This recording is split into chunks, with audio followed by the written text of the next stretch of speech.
안녕하세요. 원성도 TV를 찾아주신 여러분을 환영하고 축복합니다. 오늘은 한민족의 희망 22번째 발해 상경 이야기를 해보려고 합니다. 이 발해 상경 얘기라는 것은 옛날 발해 제국에 있었던 다섯 수도의 그 한 수도의 이름이 상경입니다. 지금 두만강천 넘어 저기 러시아에 있는 그쪽에 있습니다. 이 지도에 보면은 여기가 발해 제국이었고 여기가 이제 발해 상경이 여기에 있었단 말입니다. 여기에 상경, 뭐 동경, 남경, 중경 뭐 이런 쪽에 있었는데 그 상경이 요 부분에 상경이 있었어요. 그러니까 현재로서는 중국하고 러시아하고 이쪽에 걸려 있는 부분 그 부분 비슷한 것 같아요. 근데 이때가 이 지도에 보면은 여기에 요하라는 말이 나오고 홍산이라는 말이 나오고 여기 만리장성이라는 말이 나오고 여기 천리장성이라는 말이 나옵니다. 여기 거란이라는 말이 나오고 여기 당이라는 말이 나오고 여기 신라 고구려 백제가 나오고 그때 고구려의 수도가 국내성이었고 백제의 수도가 한성 서울이었고 그 다음에 신라의 수도가 월성으로 불렸죠. 이 중에서 이 홍산 이야기를 잠깐 해보겠습니다. 이 그림은 크게는 요하 지역으로 이렇게 볼 수가 있고 요하 지역이라고 하면은 요하강이라고 우리가 많이 듣던 이름인데 그 강 주변을 이야기합니다. 여기가 어디냐 하면은 중국으로 치면 만리장성의 위쪽, 또 우리나라로 치면 고구려가 쌓았다고 하는 그 천리장성의 또 북쪽, 그 사이에 있는 지역이 요하 지역이라고 크게 보시면 됩니다. 근데 이 지역에서 이런 유물들이 나온다는 겁니다. 아, 이거는 어떤 그 신전에서 나온 여신상이에요. 이 눈에 이렇게 그 눈으로 보이는 게 이 옥을 다듬어 만드는 박은 그런 거기 때문에 지금까지 남아 있는 거예요. 이것이 그 세계 역사에서 가장 오래된 유물 중에 하나일 거라고 사람들은 믿고 있는 겁니다. 그리고 그 당시에는 석기 시대인데 석기 시대 중에서도 철기 시대로 넘어오기 전에 청동기 시대로 넘어오기 전에 이 지역에서는 이미 이 옥이라고 하는 상당히 작업하기 까다로운 이런 것들을 무수히 만들어 가지고 귀금속으로도 쓰고 했던 이런 그 유물들이 발견되고 그때 그 지역에 이에서 쓰였던 그 빗살무늬 그 토기 이런 토기가 발견되고 그때 또 이게 비파 동검이라고 하는데 여기가 비파처럼 생겼다고 그래서 비파 동검이라고 하는데 이런 것들이 발견되고 또 여기에 보면은 여기는 백두산 바로 위쪽에 지반시라고 지금은 현재 중국의 지반시라고 되어 있는데 거기에 보면 이렇게 무수한 피라미드 단지가 있다 이 말입니다. 적석총 단지, 예, 돌무덤 단지가 이렇게 있다 이 말입니다. 그런데 이런 것들은 중국에는 없는 그런 유물들이 지금 얘기한 만리장성 넘어 북쪽 또 우리로 치면 고구려 성 북쪽으로 그쪽에 있는 지역에서 나오는데 이거는 중국에 지금 중국 이남 만리장성 이남에는 없는 거기 때문에 중국 것이 아닌데 이 지역이 중국 지역이라 현재 중국 지역이라 이 모든 것들이 중국 것이라고 지금 우기는 작업을 중국이 하고 있는 겁니다.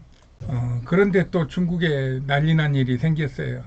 2010년 부근에서 이쪽에서 어마어마하게 큰 옛 그 궁전터 내지는 옛 도시 형태가 발견된 거예요. 여기가 어디냐면 여기가 이제 연해주고 여기가 러시아고 여기가 중국인데 요 사이 어디에서 나왔는데 러시아가 지금 찾아낸 거예요. 러시아 땅에 있는 것 같아요. 연해주라고 하는 데가 러시아 땅이니까. 그 거기가 어디냐 하면은 뭐 이거나 비슷한 건데 여기에 상경이라고 하는 데고 여기가 뭐 중경, 동경, 남경 뭐 이런 식으로 그 발해에 수도가 있던 데인데 여기에서 그 발해 왕궁터가 발견된 거다 이 말입니다. 그런데 이 왕궁터가 그 당시에 그 당나라가 있었는데 그 당나라 중국의 장안성과 구조가 비슷하고 규모가 훨씬 더 크다는 얘기예요. 이것도 또 중국에서는 아주 이게 좋지 않은 상황이에요. 그때 당시는 당나라가 중국의 수도로서 천하의 가장 큰 그런 궁궐을 가지고 있어야 되는데 어디 지방에다가 이렇게 큰 것을 지었느냐? 이거는 말이 안 되잖아요. 그럴 수는 없는 거잖아요. 그래서 이제 동북공정이 들어가는 거예요. 그래서 이쪽에도 중국이 다스리던 한 황제가 있었고, 이쪽 중국 쪽에도 중국이 다스리던 한 황제가 있었고, 또 뭐 요쪽 뭐 저 아래쪽에도 그 양자강 이쪽에도 또 한 황제가 있어서 중국은 본래 한 황제가 다스린 게 아니라 세 황제가 나라를 다스려서 지금 하나가 됐다. 요렇게 말을 만드는 거예요. 그러므로 인해서 여기에 있는 것도 당연히 중국의 옛 한 황제가 다스리던 그런 발해국이란 말은 써요. 중국도 발해국에서 있었던 그러한 왕궁터다. 이거는 중국 역사에 관한 이야기다. 그러면서 이쪽 지역의 이 역사학자들이나 여행객들을 잘 안 들여보낸단 말이에요. 자꾸 가서 사진 찍어가고 막 그러니까 이것들은 접근 금지시키고 그냥 자기들만 지금 동북 공정을 가지고 말을 막 만들어내는 거예요. 이렇게 만들어내고 저렇게 만들어내고 뭐 한복이 중국에서부터 시작돼서 심지어는 융동주도 중국 사람이다. 김치도 중국 거다. 뭐 모든 것을 다 중국 거로 이렇게 다 포함을 시키는데 이 세계인들이 벌써 이미 아는 상태. 옛날에 지금으로부터 한 100년 전부터 얘기했어도 역시 그렇겠지. 역시 뭐 한국이야 뭐 손가락만한 데고 여긴 주먹만한 데인데 다 중국에 붙어 있는 뭐 그런 부속 국가들이었겠지. 이렇게 생각을 했을 텐데 지금은 중국이나 한국이나 뭐 맞짱을 뜰 정도의 그런 위상이 있었고 그동안에 소개된 한국 문화 문명이 너무 많단 말이에요. 그러니까 중국이 아무리 막 덮으려고 해도 덮어지지를 않는 거예요. 지금 중국이 말하는 그 공정, 동북 공정, 뭐 서북 공정, 뭐 티베트 공정 막 이러는데 이 공정에 쏟아붓는 돈이 매년 수조 원씩 쏟아붓는다는 거 아니에요. 그러니까 우리나라 역사학자들이 돈이 있어요? 국가에서 무슨 지원 받아요? 지난번에 어떤 역사학자들이 얘기하는 거 보니까 책을 낸다고 했더니 그 책을 그것도 독립군의 역사에 대한 이야기인데 이 독립군에 대한 역사를 독립군의 그 증언을 토대로 해서 책을 낸다고 했더니 이전 정부에서 그거를 허락을 해줬대요. 그래가지고 예산까지 책정이 됐대요. 근데 이 정부에 들어와가지고 느닷없이 그거를 취소한다 그러더라고요. 왜 취소하느냐? 그냥 위에서 그거 취소하라고 그랬다고. 그러면서 먼저 뭐 1차금인지 뭐 무슨 계약금인지 준 것도 내놓으라고 한다는 그런 얘기를 들었어요. 어떤 역사학자로부터. 그러니 뭐 이게 이런 이야기가 게임이 되겠어요? 정말로 우리나라가 잘 돼야 되는데 염려되는 게 너무 많습니다. 이게 조선 때 이야기인데 에, 그 조선에서 여기 지금 사군을 여기다 설치해 놓고 육진을 여기다 이렇게 설치해 놓고 이 부근을 다스렸다 이 말입니다. 말하자면 옛날 그 고구려 땅, 옛날 고조선 땅, 옛날 고구려 땅, 옛날 발해 땅, 그리고 근대 여기 그 조선 땅이 조선이었던 땅이 여기가 이 지역이라 이 말입니다. 이 지역을 지금 중국이 차지했는데 이것은 잠깐만 얘기하면은 그 조선 시대에 그러니까 청나라 막 청일 전쟁 막 이렇게 막 나올 때 그다음에 중국의 막 우야단 사건 이런 것들 막 나올 때 그때가 한 1900년대인데 그때 이 일본군들이 그 서양 그 연합군에 붙어가지고 서양이 그 중국을 의회단 사건 아편 전쟁을 통해서 싹 먹어버렸단 말이에요. 그러다 보니까 우리나라는 거기 연합군에 소속이 돼 있질 않았으니까 중국이 망할 때 이쪽을 일본이 재빨리 차지해가지고 만주국을 세운 거예요. 그리고 그 만주국이 세워진 이후에 다시 또 2차 대전에서 일본이 패하니까 이걸 일본이 다시 중국이 다시 찾아갔단 말이에요. 그래서 여기가 중국이 된 거지 처음부터 여기가 중국이었던 적은 없다 이 말이에요. 우리 역사를 유심히 들여다보면 이 조선 역사에서 대표적으로 자랑할 만한 두 인물이 하나는 세종대왕이고 하나는 이순신 장군이죠. 세종대왕이 한글을 만들었고 그 다음에 한 4, 500년 종교개혁 날 때쯤 그 바로 직전에 금속 활자가 만들어서 그 활자로 이런 그 책을 인쇄를 한 거예요. 이게 세계 최초의 인쇄된 책자다. 뭐 이렇게 사람들은 말하고 있어요. 그리고 이순신 장군이 한산 대첩을 하면서 세계 3대 대첩으로 끌어올리고 그리고 거북선을 지어가지고 그 제주가 지금까지 빛을 봐서 세계 제1의 조선 강국을 이루게 된 것입니다. 이것을 말하고 싶은 것입니다. 저는 여기가 만리장성이에요. 이 만리장성 아래가 중국이에요. 여기가 천리장성이에요. 이 천리장성 아래가 일단 조선이에요. 그리고 이쪽은 뭐 흉노, 거란, 여진, 몽골 하는 사람들이 민족들이 수도 없이 부침을 하면서 서로 이 땅에서 먹고 살고 전쟁하고 했던 땅이에요. 예. 그러고 그들이 살았던 그 유물들이 이 부분에서 지금 막 나오고 있는데 그 유물들이 중국하고는 상관이 없는 여기가 한 묶음으로 묶어지는 유물들이다 이 말입니다.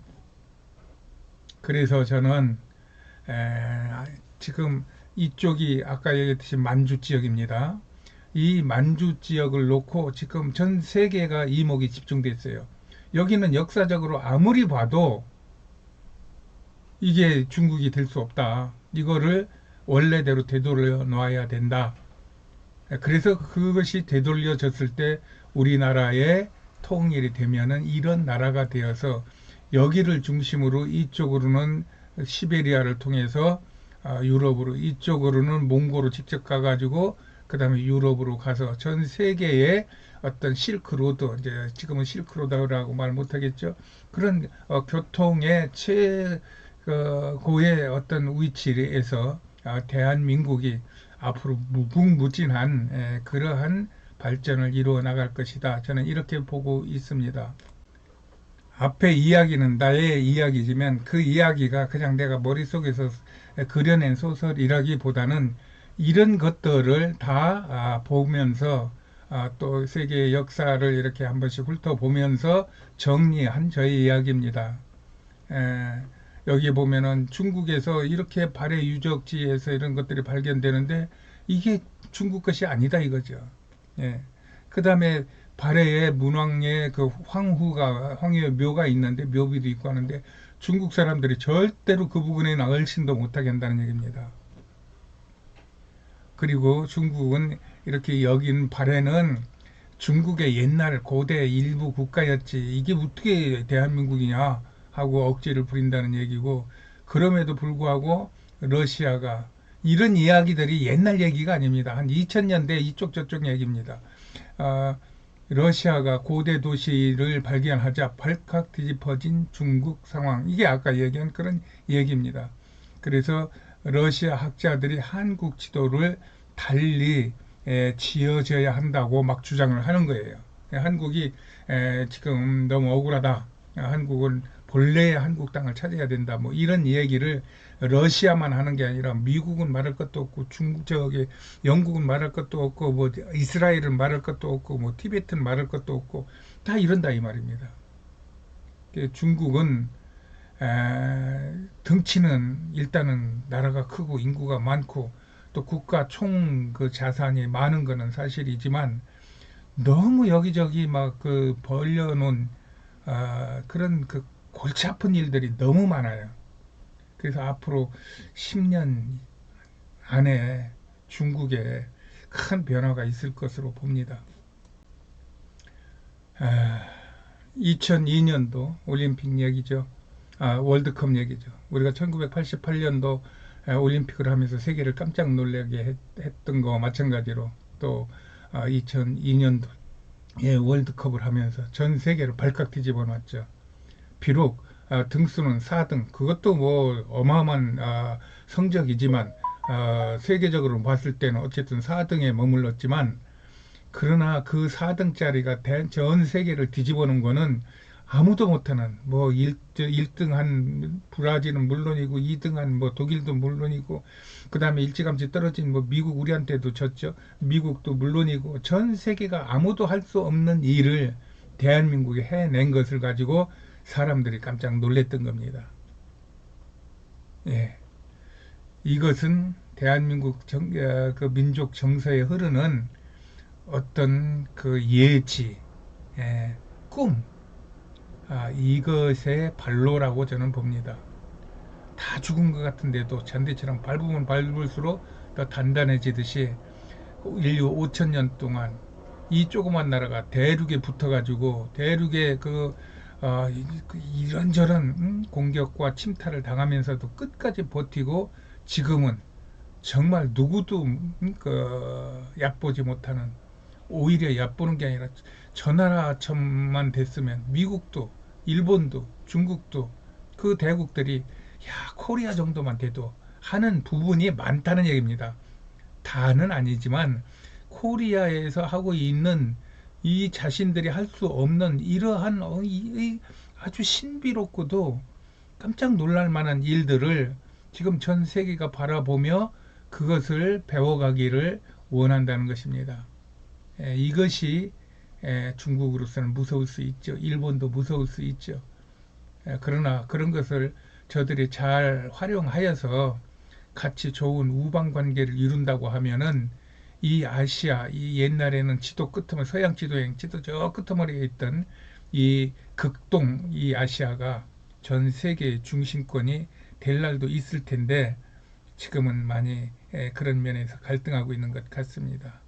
이런 것을 알고 우리 대한민국 국민들이 아이 낳는 것을 두려워하지 말고, 대한민국 지금은 갈등이 있고 지금은 힘든 사건들이 많이 있지만, 그래도 우리가 우리 후손들에게 자랑스러운 이 대한민국을 물려주려고 애를 쓰고 있으니까 그들이 이 자랑스러운 대한민국을 맛보게 하자 하는 마음으로 아이들 낳는 것을 주저하지 말고, 뭐 돈이 있으니 없으니 뭐 부부가 같이 뭐 맞벌이 하니 이런 얘기보다는 대한민국이 더 중요하지 않겠습니까? 예, 건강한 대한민국을 위하여 출산도 많이 하시고, 그리고 열심히 일하여서 반드시 대한민국이 가지고 있는 꿈이 이루어질 것을 믿습니다. 8.15 다음 날 나라 안은 여전히 어수선하고 시끄럽습니다. 그러나 그런 것들을 다 녹일 수 있는 대한민국의 그 정서, 꿈이 있습니다. 이것들로 인하여 대한민국은 세계 초인류 국가가 될 것입니다. 나라가 큰 게 아니라, 민족이 많은 게 아니라, 돈이 많은 게 아니라, 이 세상을 이끌고 갈 수 있는 파이오니아 같은 그런 선도 국가, 지도 국가, 초인류 국가, 이런 꿈을 저는 가지고 있습니다. 여러분들에도 좋은 꿈을 꾸는 한 주간의 월요일이 되기를 바랍니다. 안녕히 계세요.